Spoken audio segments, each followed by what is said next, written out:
শুরুতে আগে এই ভিডিওটা দেখেন, তাহলে বুঝতে পারবেন আমি কি বলতে চাই।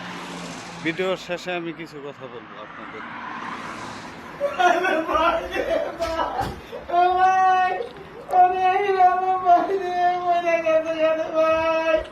এত ভালো মানুষ আছিল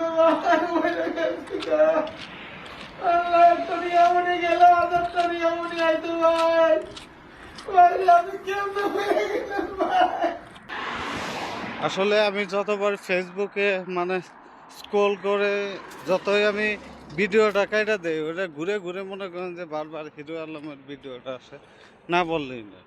আসলে কিছু কিছু মানুষ ইউটিউবার, কিছু কিছু মানে ফেসবুক পেজ চালায় যারা বড় ভাইরা, ঠিক আছে, অনেকেই ইউটিউবিং করে, অনেকেই আবার ফেসবুক পেজ আছে, তাদের পেজে এই ভিডিওগুলো আপলোড করে, তাই না? আসলেই কিছু মানুষ কিছু টাকা পয়সা কামাই করার জন্য একটা জীবিত মানুষকে মানে মেরে ফেলে, আমার মাথায় ধরে না, ঠিক আছে? এগুলা আসলে করে কি লাভটা, আমি এটাই মাঝে মাঝে ভাবি যে ভিউজ তো একটা ভিডিও যদি মানে সঠিকভাবে করে, তাই না? সঠিকভাবে করলেও মনে করেন যে ভিডিওটা হবে, তাই না?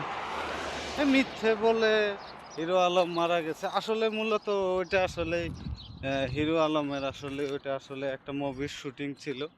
ওখানে একটা মুভির শুটিংয়ে একটা ছবি করতে গেলে মরার অভিনয় থেকে নিয়ে সব তো করতে হয়, তাই না? নাটকেও তো হয়, তাই না?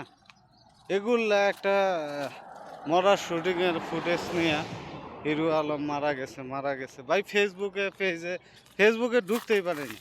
এই ভিডিওটা মানে যতবার দেখি ততবারই খালি এইটাই।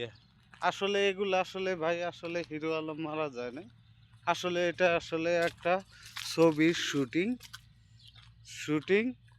আসলে হিরো আলম ভাই আসলে সুস্থ আছে, কোনো সমস্যা নেই। অনেক ইউটিউবার